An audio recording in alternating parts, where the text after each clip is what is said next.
থেকে আমরা শিখে এসেছি মানুষ মানুষের জন্য, কিন্তু আজকের এই ছলনাময়ী পৃথিবীতে সেই সরল শিক্ষাটাই কি কখনো কখনো আমাদের জীবনের সবচেয়ে বড় অভিশাপ হয়ে দাঁড়াতে পারে? আমরা প্রায়ই ভাবি বিপদ শুধু অন্ধকার অলিগলিতে ওত পেতে থাকে, কিন্তু অভিজাত ফ্ল্যাটের ঝাড়বাতির আলোর নিচেও যে কি ভয়ঙ্কর ফাঁদ পাতা থাকতে পারে তা কজন জানে? আজকের গল্পটি এমন এক পরিস্থিতির যেখানে একজন সাধারণ মানুষের সরলতা আর মানবিকতাকে পুঁজি করে সাজানো হয়েছিল এক ঘৃণ্য ষড়যন্ত্রের জাল। দয়া করে সাহায্যের হাত বাড়ানোর আগে দুবার ভাববেন, কারণ আপনার একটি ভালো কাজই আপনার জীবনকে নরকে পরিণত করতে পারে। চলুন শোনা যাক সেই রোমহর্ষক ঘটনা। সুমন কোনো কথা না বলে নিজের অটোটি স্টার্ট দিয়ে সামনে এগিয়ে চলল। রিয়ার ভিউ মিরার দিয়ে সে পেছনের সিটে বসা মেয়েটির দিকে আলতো করে তাকাল।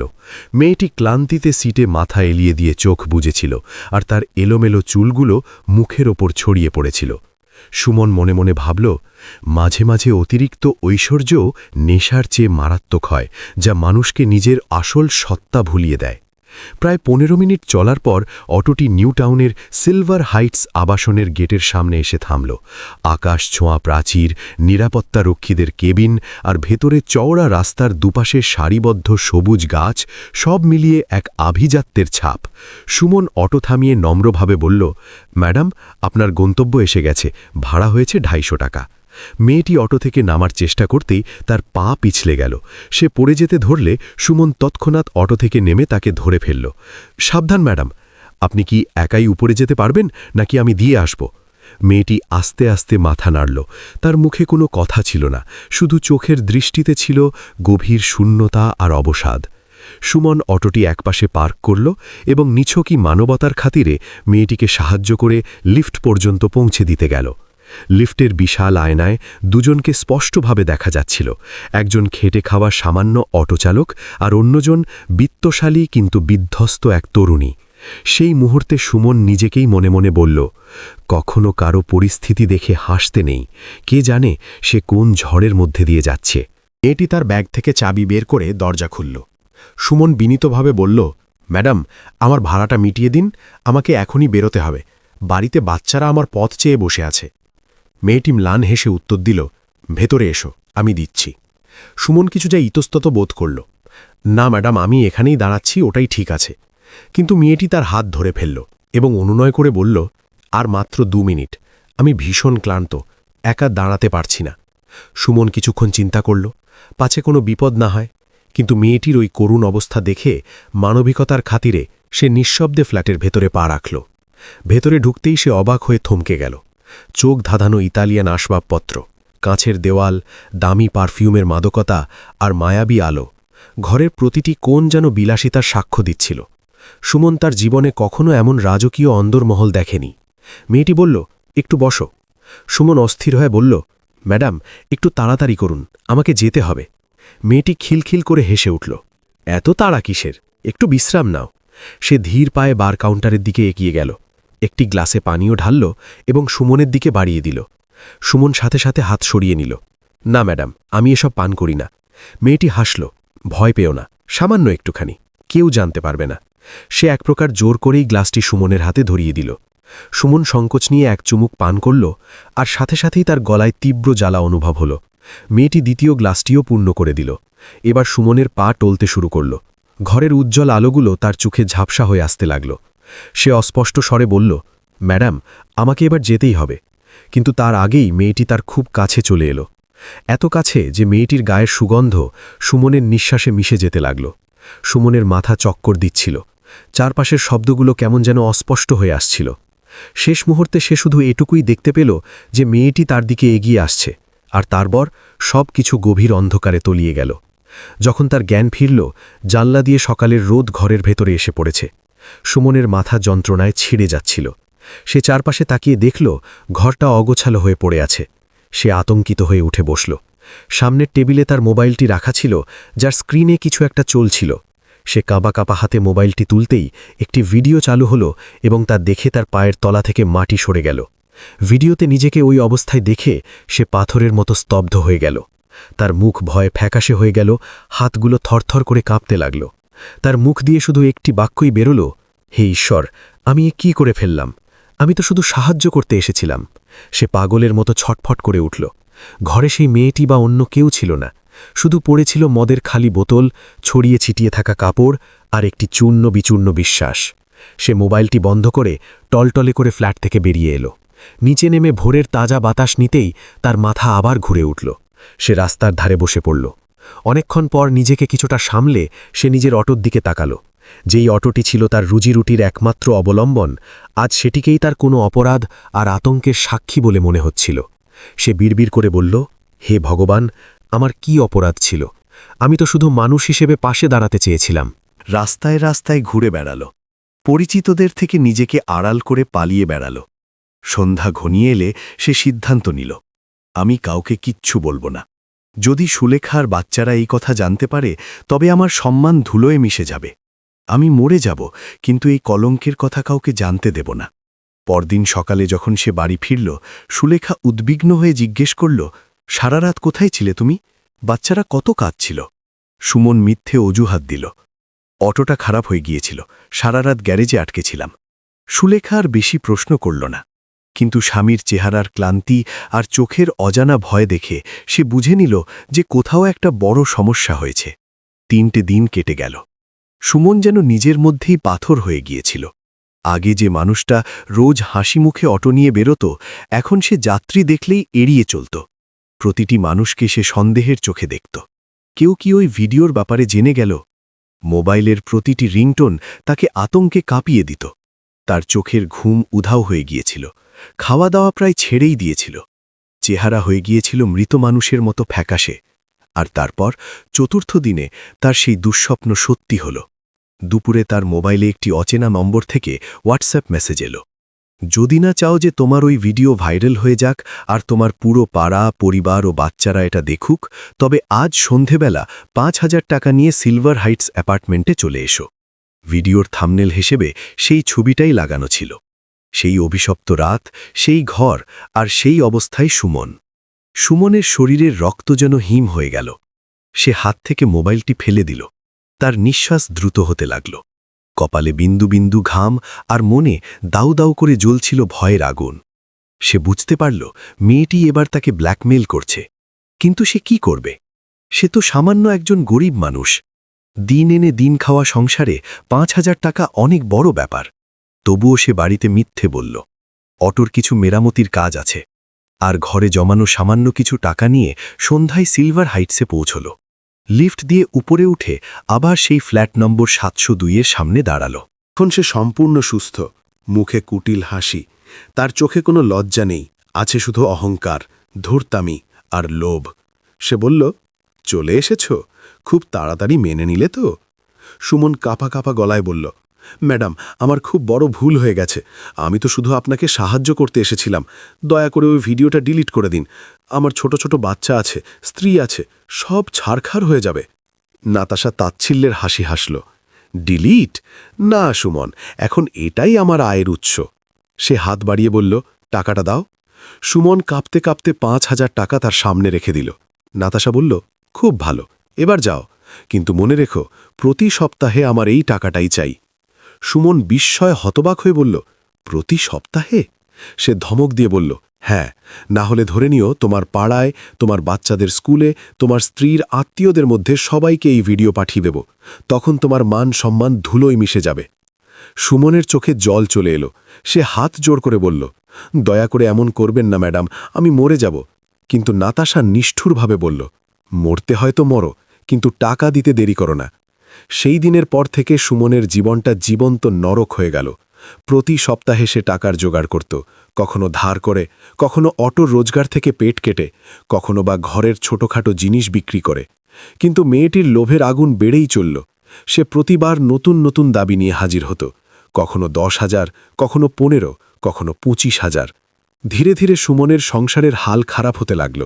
সুলেখা বুঝতে পারছিল না কেন তার স্বামী হঠাৎ এত বদলে গেল। আগে যে মানুষটা বাচ্চাদের জন্য রোজ কিছু না কিছু আনত, এখন সে রিক্ত হস্তে ফেরে।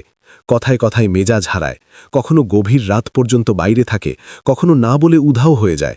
বাচ্চারা জিজ্ঞেস করত, বাবা, আজ তোমার মন খারাপ কেন? সুমন শুধু ম্লান হাসত, কিন্তু ভেতর থেকে সে চূর্ণ বিচূর্ণ হয়ে যাচ্ছিল। একদিন সুলেখা সরাসরি প্রশ্ন করল, আসলে কি চলছে সুমন? তোমার মধ্যে এত ভয় কিসের? তুমি আর আগের মতো নেই। সুমন চুপ করে রইল। সে শুধু এটুকুই বলল, আমার দ্বারা খুব বড় একটা ভুল হয়ে গেছে, কিন্তু আমি সব ঠিক করে দেব। সুলেখা তার হাত ধরে আশ্বস্ত করল, কি ভুল বলো আমাকে, আমি তোমার স্ত্রী, আমি কোনো পরিস্থিতিতেই তোমার সঙ্গ ছাড়ব না। সুমন চোখ নামিয়ে নিল। না সুলেখা, তুমি বুঝবে না। যদি তুমি সবটা জানতে পারো তবে তুমি আমায় ঘৃণা করবে। সেই রাতে সে অনেকক্ষণ ছাদের উপর বসে শূন্য আকাশের দিকে তাকিয়ে রইল। চোখ দিয়ে অঝরে জল পড়তে থাকল। সে নিজেকে ধিক্কার দিচ্ছিল। ইস, সেই রাতে যদি আমি না থামতাম। ইস, আমি যদি মানবতা দেখানোর বদলে নিজের পথে চলে যেতাম। ইস, আমি যদি তাকে সাহায্য না করতাম। কিন্তু ভাগ্যের লিখন অন্য কিছুই ছিল। পরের সপ্তাহে নাতাশা আবার কল করল। এবার 20,000 টাকা চাই, না হলে ভিডিও সোশ্যাল মিডিয়ায় ছড়িয়ে দেব। সুমন এবার পুরোপুরি ভেঙে পড়ল। তার কাছে আর কোনো টাকা ছিল না। সে অনেক অনুনয় বিনয় করল, দয়া করে আর কয়েকটা দিন সময় দিন। নাতাশা সাফ জানিয়ে দিল, একদিনও নয়। সেই দিন আর রাতটা ছিল সুমনের জীবনের সবচেয়ে ভারী সময়। সে প্রতিটি যাত্রীকে দেখে আঁতকে উঠছিল, যেন সবাই ওই ভিডিওর কথা জেনে গেছে। মোবাইলের প্রতিটি শব্দ তার বুকে হাতুড়ির মতো বাজছিল। তার ঘুম, তার শান্তি, সব কিছু শেষ হয়ে গিয়েছিল। তারপর একদিন যখন তার ভয়ের সীমা ছাড়িয়ে গেল, সে ক্লান্ত হয়ে সোজা থানায় গিয়ে হাজির হল। মেয়ে ব্ল্যাকমেল করছে। পুলিশরা প্রথমে তাকে সন্দেহ চোখে দেখতে লাগল, কিন্তু যখন সে সব সত্যি ঘটনা খুলে বলল আর মোবাইলে ভিডিওটি দেখালো, তখন সবাই চমকে গেল। সামনে ইন্সপেক্টর চৌধুরী বসেছিলেন। চোখে কঠোরতা থাকলেও ভেতর থেকে তিনি ছিলেন অত্যন্ত বুদ্ধিমান আর মানবিক মানুষ। তিনি জিজ্ঞেস করলেন, দেখো সুমন, পরিষ্কার করে বলো সেদিন রাতে ঠিক কি হয়েছিল। সুমন ধীরে ধীরে পুরো ঘটনাটি বর্ণনা করল। কিভাবে সে নেশাগ্রস্ত এক মেয়েকে সাহায্য করেছিল, কিভাবে সে তাকে ফ্ল্যাটে নিয়ে গেল, কিভাবে জোর করে মদ খাওয়ানো হলো, আর পরের সকালে ওই ভিডিওর ফাঁদ। ইন্সপেক্টর চৌধুরী সবটা মন দিয়ে শুনলেন, তারপর গম্ভীর হয়ে বললেন, তুমি জানো, যদি তোমার কথা সত্যি হয় তবে এটা শুধু ব্ল্যাকমেল নয়, বরং সেক্সুয়াল এক্সপ্লয়টেশন আর জোর করে নেশা করানোর অপরাধ। কিন্তু আমাদের হাতে প্রমাণ চাই। সুমন ভয়ার্ত গলায় বলল, স্যার, তার নাম Natasha, silver heights apartment, flat number 702। Inspector তক্ষুনি দুজনকে নির্দেশ দিলেন, চলো এক্ষুনি ওখানেই যাব। যদি এই মেয়ে মিথ্যেবাদী হয় তবে আজই ওর খেলা শেষ হবে। রাত 10টার দিকে পুলিশ টিম সিলভার হাইটস অ্যাপার্টমেন্টে পৌঁছালো। গেটের গার্ড যখন প্রশ্ন করল, ইন্সপেক্টর কড়া গলায় বললেন, ফ্ল্যাট 702-এ নাতাশা থাকে না? গার্ড বলল, হ্যাঁ স্যার, এই তো কিছুক্ষণ আগেই এলো, মনে হয় কোনো পার্টি চলছে। টিম দ্রুত উপরে উঠে গেল। দরজার বাইরে থেকেও মিউজিক আর হাসির শব্দ ভেসে আসছিল। দরজা খোলানো হলো। সামনে সেই মেয়ে নাতাশা। এখন সে পুরোপুরি সেজে গুজে তৈরি, হাতে মদের গ্লাস, মুখে কৃত্রিম হাসি। কি ব্যাপার অফিসার? সে কোনো ভয় ছাড়াই প্রশ্ন করল। ইন্সপেক্টর বললেন, আমাদের আপনাকে কিছু জিজ্ঞাসাবাদ করতে হবে, থানায় চলুন। সে তাচ্ছিল্যে সুরে হাসল, জিজ্ঞাসাবাদ? আমাকে? কি সব ফালতু কথা! আমি এক বড় এনজিওতে কাজ করি, নামকরা পরিবারের মেয়ে। ইন্সপেক্টর ধমক দিয়ে বললেন, কে কি সেটা সব জানা হয়ে যাবে, আপনি শুধু চুপচাপ চলুন। থানায় পৌঁছে মহিলা পুলিশ অফিসার তাকে জেরা শুরু করলেন। শুরুতে নাতাশা সব অস্বীকার করল। ওই লোকটাই আমাকে উত্ত্যক্ত করছিল, আমাকে ফোর্স করার চেষ্টা করেছিল। কিন্তু যখন পুলিশ তার মোবাইল চেক করল এবং সোসাইটির সিসিটিভি ফুটেজের কথা উল্লেখ করল, তখন তার মুখের রং বদলে গেল। সে তোতলামি করে বলল, কোন ফুটেজ?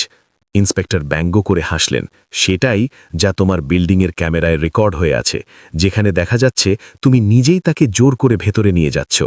নাতাশা চুপ হয়ে গেল। তার কপালে চিন্তার ভাঁজ আর ঘাম দেখা দিল। প্রায় 10 মিনিটের নিস্তব্ধতার পর সে কান্নায় ভেঙে পড়ল।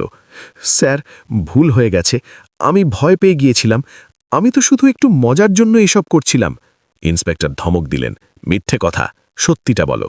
এর সাথে ঝগড়া হয়েছিল, আমি খুব রেগেছিলাম, অনেকটা ড্রিঙ্ক করে ফেলেছিলাম। আর যখন বাইরে বেরোলাম তখনই ওই অটোওয়ালাকে দেখলাম। ওকে দেখে ভালো মানুষ মনে হলো, কিন্তু নেশার ঘোরে আমি এমন কিছু পরিকল্পনা করে বসলাম যা করা উচিত ছিল না। সকালে যখন জ্ঞান ফিরল, ভয় হলো যে ও যদি কিছু বলে দেয়। তাই আমি নিজেই ওর ভিডিও বানিয়ে নিলাম আর ব্ল্যাকমেল করা শুরু করলাম। ইন্সপেক্টর জিজ্ঞেস করলেন, শুধু কি ওই একমাত্র শিকার? নাতাশা মাথা নিচু করে নিল, না স্যার, আরও অনেকে ছিল, আমরা দুজনে মিলে এসব করতাম। অন্যজনকে? তার নাম টিনা, ক্লাবে বার ডান্সার। ওই আমাকে শিখিয়েছিল কিভাবে বড়লোক হওয়ার জন্য পুরুষদের ফাঁসাতে হয়। এটুকু শুনতেই ইন্সপেক্টর অন্য টিম পাঠালেন। টিনাকে সেই রাতেই ক্লাব থেকে গ্রেফতার করা হলো। দুজনকে সামনাসামনি বসিয়ে জেরা করা হলো। প্রথমে টিনা অস্বীকার করছিল, কিন্তু নাতাশার স্বীকারোক্তি শুনে সেও ভেঙে পড়ল। সে জানালো, আমরা অনেক অটো ড্রাইভার, ডেলিভারি বয়, দিনমজুর আর সাধারণ মানুষকে এভাবেই ফাঁসিয়েছিলাম। ভিডিও বানাতাম আর মোটা টাকা আদায় করতাম। কেউ রিপোর্ট করত না, কারণ তারা সমাজ আর সম্মানহানির ভয়ে কুঁকড়ে থাকত। থানার পরিবেশ ভারী হয়ে উঠল। সুমনকে তাদের সামনে আনা হলো। নাতাশা যখন তাকে দেখল, তার চোখ লজ্জায় নিচু হয়ে গেল। সে কাঁদো কাঁদো স্বরে বলল, সরি সুমন, আমি খুব জঘন্য কাজ করেছি, আমাকে ক্ষমা করে দাও। সুমনের চোখ দিয়ে জল গড়িয়ে পড়ল। সে আকাশের দিকে তাকিয়ে বলল, আমাকে ক্ষমা করো আমার ঈশ্বর, আমি তো শুধু মানবতা দেখিয়েছিলাম। ইন্সপেক্টর চৌধুরী নাতাশার দিকে তাকিয়ে বললেন, কারুর অসহায়ত্বকে নিজের মজার খেলনা বানানো পৃথিবীর সবচেয়ে বড় অপরাধ। তুমি শুধু একটা মানুষের সম্মান ছিনিয়ে নাওনি, বরং মানবতা শব্দটাকেই নোংরা করেছ। সেই রাতে 2 মহিলাকেই জেলে পাঠিয়ে দেওয়া হলো। পুলিশের নজরদারিতে ভিডিও ডিলিট করানো হলো এবং সমস্ত প্রমাণ আদালতে জমা দেওয়া হলো। যখন এই খবর জানাজানি হলো, সুমনের চোখে এক অদ্ভুত স্বস্তি দেখা দিল, কিন্তু তার মনে এখনও একটা সুপ্ত ভয় ছিল। যদি সুলেখা সব জানতে পারে? পরের দিন ইন্সপেক্টর চৌধুরী নিজেই তার বাড়িতে ফোন করলেন এবং সুলেখাকে সব বুঝিয়ে বললেন। সব শুনে সুলেখা কাঁদতে লাগল। আমার স্বামী কোনো অপরাধী নয়, বরং সে ভিকটিম। সে সুমনের হাত শক্ত করে ধরে বলল, তুমি আমার থেকে কেন সব লুকিয়েছিলে? আমি কি তোমার সঙ্গ কখনো ছাড়তাম? সুমন কান্নায় ভেঙে পড়ল। আমি ভয় পেয়েছিলাম, সমাজ থেকে, মানুষের বাঁকা নজর থেকে, এমনকি নিজের পরিবারের লোকেদের থেকে। ভেবেছিলাম যদি তুমি জানতে পারো তবে তুমিও আমায় ঘৃণা করবে। সুলেখা তার চোখের জল মুছিয়ে দিল। যে অন্যায় সহ্য করেছে সে দোষী হয় না, সে একটা শিক্ষা পায়। তুমি ইনসানিয়াত দেখিয়েছিলে, কোনো পাপ করনি। সেই দিনের পর সুমন মনে মনে প্রতিজ্ঞা করল, এখন থেকে কখনো কাউকে না ভেবে চিনতে সাহায্য করবে না, কিন্তু যদি করেও তবে সাবধানতার সাথে আর চোখ কান খোলা রেখে করবে। আর সবচেয়ে জরুরি, এখন সে কোনো ভয়কে নিজের সত্যের চেয়ে বড় হতে দেবে না। পরের দিন যখন পুলিশ ওই 2 মহিলাকে আদালতে পেশ করল, বিচারক পরিষ্কার ভাষায় রায় দিলেন, কারুর সম্মান হত্যা করাও একটি গুরুতর অপরাধ এবং এটি ক্ষমার অযোগ্য। দুজনকে দীর্ঘমেয়াদের সাজা শোনানো হল। থানা থেকে বেরোনোর সময় ইন্সপেক্টর চৌধুরী সুমনের কাঁধে হাত রাখলেন। তুমি সাহস দেখিয়েছ বলেই আরও অনেক নির্দোষ মানুষ আজ বেঁচে গেল।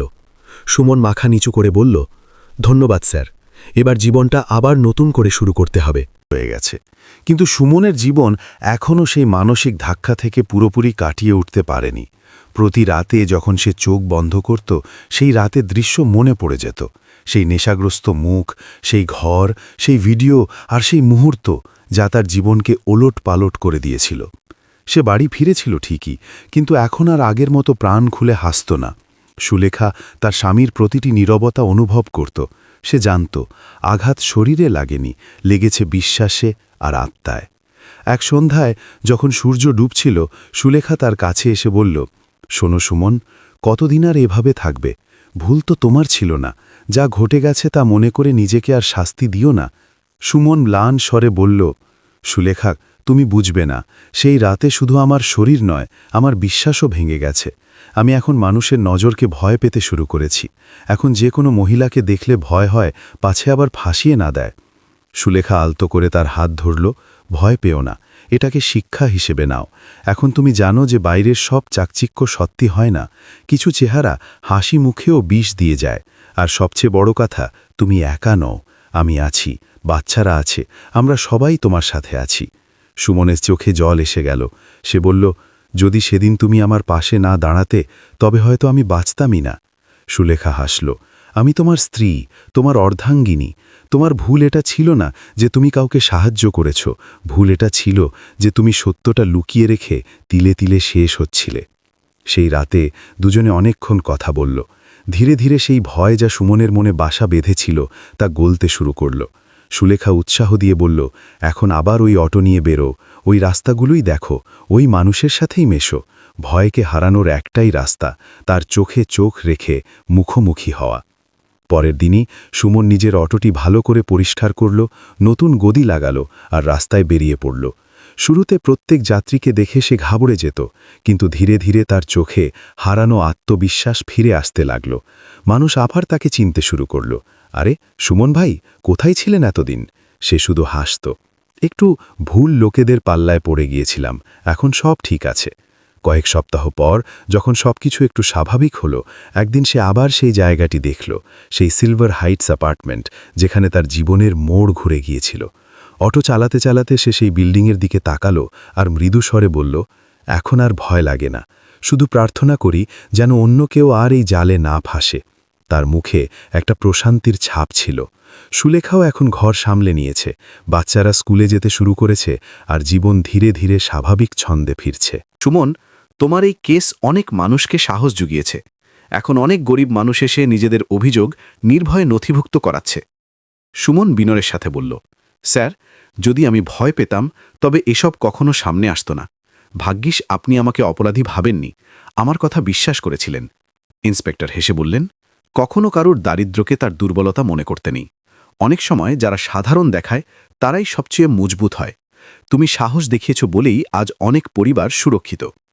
সুমন স্যালিউট জানিয়ে থানা থেকে বেরিয়ে এলো। রাস্তায় ফেরার পথে সে একটি মন্দিরের সামনে থামল, প্রদীপ জ্বালালো, চোখ বন্ধ করল আর মনে মনে বলল, ভগবান, শুধু এই প্রার্থনাটুকু রেখো যেন আমি আর কখনো কোনো মিথ্যেকে সত্যি ভেবে নিজের জীবন বরবাদ না করি। আর যে সাহায্যই করি না কেন তা যেন সঠিক মানুষকে করি, কোনো ভয় ছাড়াই। সেই মুহূর্তটা তার জন্য ছিল সত্যিকারের মুক্তির। প্রথমবার সে অনুভব করল যে জীবন সত্যি ফিরে এসেছে, সত্যি, সম্মান, আপনজন আর সবচেয়ে বড় জিনিস শান্তির সাথে। রাতে যখন ঘরে ফিরল, সুলেখা দরজায় দাঁড়িয়েছিল, হাতে গরম চায়ের কাপ আর মুখে সেই পুরনো মিষ্টি হাসি। ক্লান্ত হয়ে গেছ? সুমন হাসি মুখে বলল, না, আজ যেন অনেক শান্তি পেলাম। এখন মনে হচ্ছে আমি সত্যি বেঁচে আছি। সুলেখা বলল, শুধু মনে রেখো সুমন, কখনো ভালো কাজ করতে ভয় পেও না, শুধু ভালো কাজ করার সময় চোখ কান খোলা রেখো। সুমন ধীরে ধীরে উত্তর দিল, এখন থেকে ইনসানিয়ত দেখানোর আগে ভাবব ঠিকই, কিন্তু ইনসানিয়ত ছাড়ব না। তারা দুজন বারান্দায় বসল, বাচ্চারা তাদের কোলে খেলছিল, আর দূরে আকাশে তারার আলো টিপটিপ করছিল, যেন জীবন আবার নতুন ভোরের সন্ধান পেয়েছে।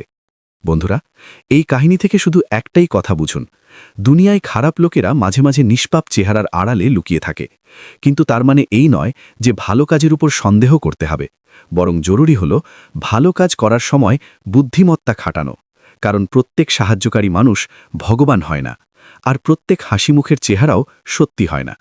কিন্তু আপনি যদি সুমনের জায়গায় হতেন, তবে কি সেই নেশাগ্রস্ত মেয়েটিকে সাহায্য করতেন, নাকি ভয় পেয়ে এগিয়ে যেতেন? আপনার উত্তর কমেন্টে জানান, কারণ মাঝে মাঝে একটি সিদ্ধান্ত পুরো জীবন বদলে দেয়। গল্পটি ভালো লাগলে লাইক ও শেয়ার করবেন। দেখা হবে পরের ভিডিওতে। ততক্ষণ মানবতাকে বাঁচিয়ে রাখুন, ভালো কাজকে অভ্যেস বানান, কিন্তু কোনো অজানাকে সাহায্য করার আগে সাবধান ও সতর্ক অবশ্যই থাকুন।